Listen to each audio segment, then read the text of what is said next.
not even dying herself. Ellie bit her lip and commanded the tears in her eyes to stop.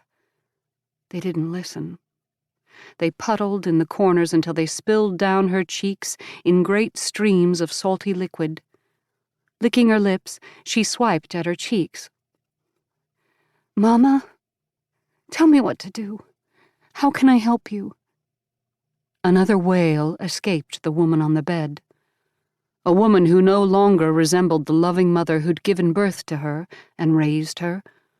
Gone were the rosy cheeks and brilliant smile, the plump bosom and curvy figure had shriveled into the gaunt frame that couldn't weigh more than 90 pounds. Ellie tightened her grip on Mama's hand, willing the pain away.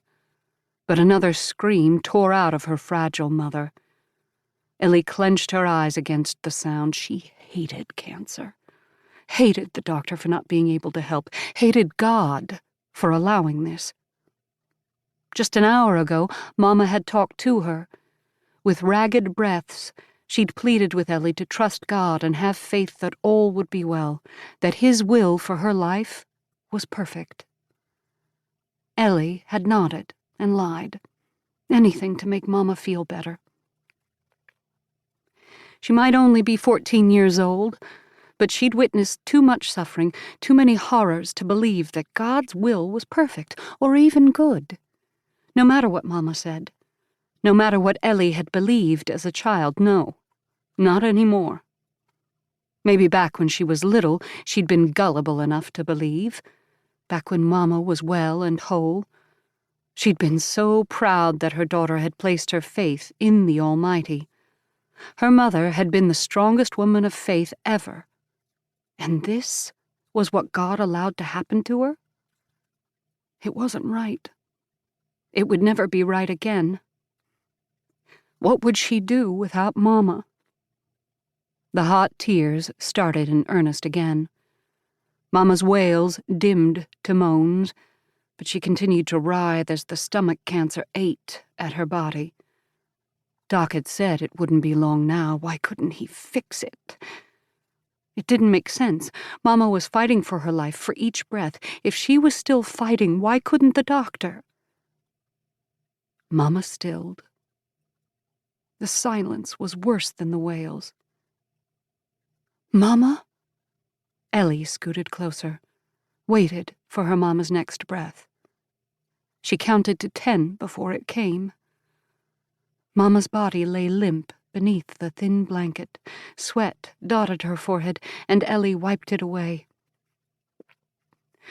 "Jesus," Mama's voice sounded with sudden strength. "Take me home." The cry crackled from her throat. "No, Mama, please, I need you. You need to stay with me." Great sobs racked Ellie's frame, and she gripped her mother's hand and squeezed. Mama's face pinched into a grimace again. An agonizing guttural sound filled the room. And then Mama's face relaxed into a smile. Her body lay limp. Ellie counted. Mama didn't take a breath.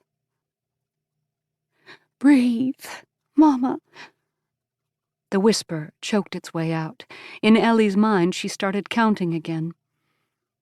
When she reached 500, everything stopped. The counting, the pleas, the hope. Everything inside her shattered, never to be put back together again. Why would God do this? Why would He take such a beautiful soul? How could God's will be for those so faithful to Him to suffer so much?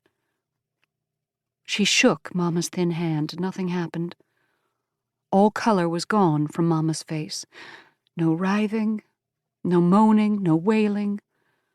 No grimace wrinkled her brow. No life. Nothing. Ellie jerked her hand away. "No!" August 10th, 1895. Kalispell, Montana. Owner of the flour mill. Dad grinned and gripped Carter's shoulder tight. "I'm proud of you, son."